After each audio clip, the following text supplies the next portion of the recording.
میرے واجب الاحترام معزز حاضرین، آپ حضرات کے سامنے قرآن مجید فرقان حمید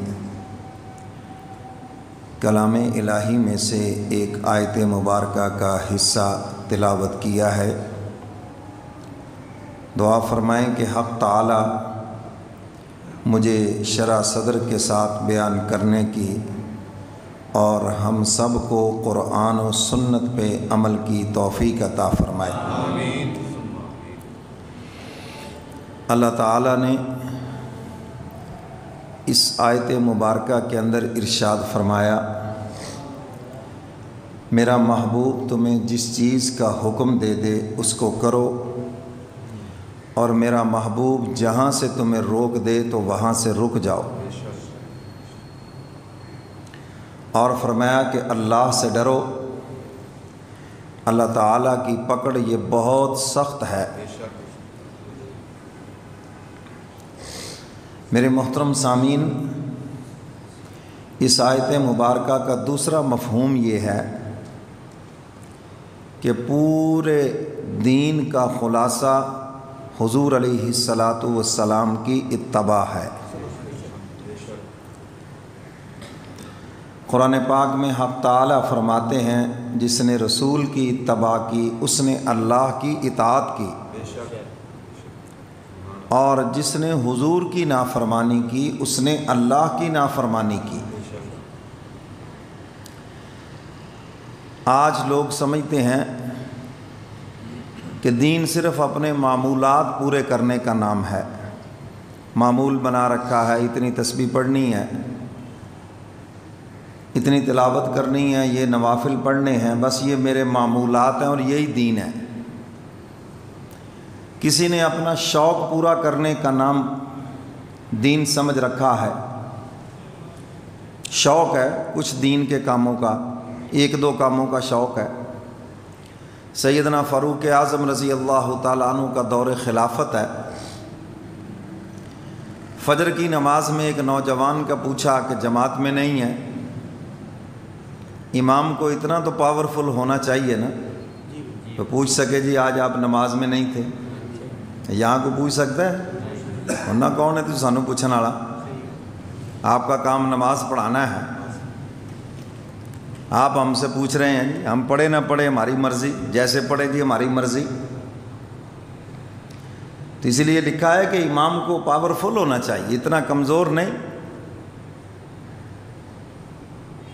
پوچھا بھی نوجوان نہیں ہے، فلاں نام لیا، وہ نہیں ہے، ان کے گھر تشریف لے گئے، جا کے دروازے پہ دستک دی، اس کی والدہ دروازے کے پیچھے، پتہ چلا کہ سیدنا فاروق اعظم رضی اللہ تعالیٰ عنہ ہیں۔ امیر المومنین کیا حکم ہے؟ فرمایا تمہارا بیٹا کہاں ہے؟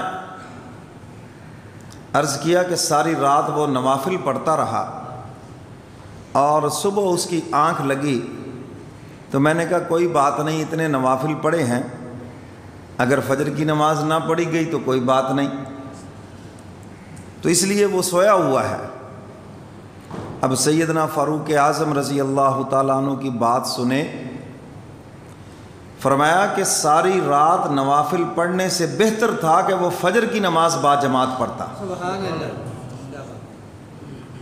کیونکہ ساری رات نوافل پڑھنا یہ اس کا اپنا شوق ہے، نفلی عبادت ہے، کر لیں ٹھیک ہے، نہ کریں تو کوئی پوچھ نہیں۔ فرمایا ساری رات نوافل پڑھنا یہ اس کا شوق ہے، اور فجر کی نماز پڑھنا یہ اللہ کا حکم ہے۔ دین اپنے شوق پورے کرنے کا نام تھوڑی ہے کہ جو تمہارے شوق میں آ جائے، جو تمہارے جی میں آ جائے وہ کر لو۔ دین تو نام ہی اتباع کا ہے۔ تو میں نے عرض کیا کہ اپنے شوق پورے کرنے کا نام دین نہیں، اور اپنی من پسند جو خود کو اچھا لگتا ہے اس پہ عمل کر لینا یہ دین نہیں ہے۔ حق وراثت لینا ہو، اب یہ اچھا لگتا ہے، مال آ رہا ہے، کو مکان ملے گا، دکان ملے گی، بہت اچھا لگتا ہے، پیپر اٹھا کے پھرتے ہیں جی اسلام کیا کہتا ہے جی، کیا قانون ہے جی۔ پتہ ہے کہ لاکھوں روپے آ رہے ہیں، تو یہاں پر تو تمہیں اسلام کا قانون یاد ہے، اور جب اپنی بچی کو وراثت دینی ہے تو اب قانون بھول گیا، اب جی ہمارے رواج نہیں ہے۔ تو یہ آپ کے شوق پورے ہو رہے ہیں، یہ دین نہیں ہے۔ دین تو نام ہی اتباع کا ہے، اور جہاں پر حضور کی اتباع چھوٹے گی آپ سمجھ لیں کہ اب یہ دین نہیں ہے، کوئی رسم ہے، رواج ہے، کوئی کلچر ہے زمانے کا، غیروں کا طریقہ ہے، اب یہ نبی کا طریقہ نہیں ہے۔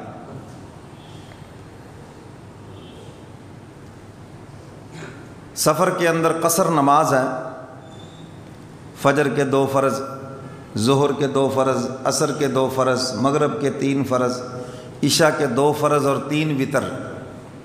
اب کو کہے نہیں جی میں تو پوری پڑھوں گا، جان بوجھ کر امام کے پیچھے نہیں، اکیلا ہی پوری پڑھوں گا، تو نماز ہو جائے گی؟ کیا حرج ہے جی؟ یہ ایک جواب آپ کو سننے کو ملتا ہے، جی کیا حرج ہے، 2 رکعتیں ہی زیادہ پڑھی ہیں، کیا حرج ہے؟ حرج یہی ہے کہ حضور کی اتباع چھوٹ گئی، اور جب حضور کی اتباع چھوٹی تو پھر وہ دین نہیں رہے گا۔ اذان کہاں ختم ہوتی ہے؟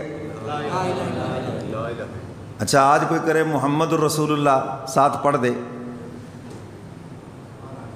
ہیں جی حضور کے دشمن ہو، حضور کے نام سے تکلیف ہے، کیا حرج ہے اس میں؟ کلمہ ہی پورا کیا۔ حرج یہی ہے کہ حضور کی اتباع نہیں، یہ نبی کا طریقہ نہیں ہے، یہ آپ اپنا شوق پورا کر رہے ہیں، آپ کا شوق پورا ہو جائے گا لیکن دین نہیں رہے گا۔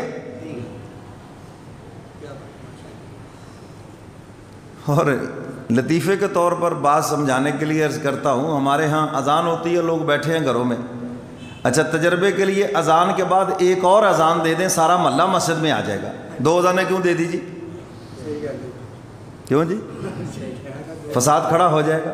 ہاں جی 2 اذانیں دے دیجیے مسجد میں، یہ مولوی صاحب عجیب آدمی ہے، پتہ نہیں نشہ پیا ہوا تھا انہوں نے، ایک اذان دی 5 منٹ کے بعد ایک اور اذان دے دی، پوچھنے آ جائیں گے سب۔ تو میرے محترم سامعین، میں یہ عرض کر رہا تھا کہ دین اتباع کا نام ہے۔ اب آ جائیں ہمارے ہاں جو نام نہاد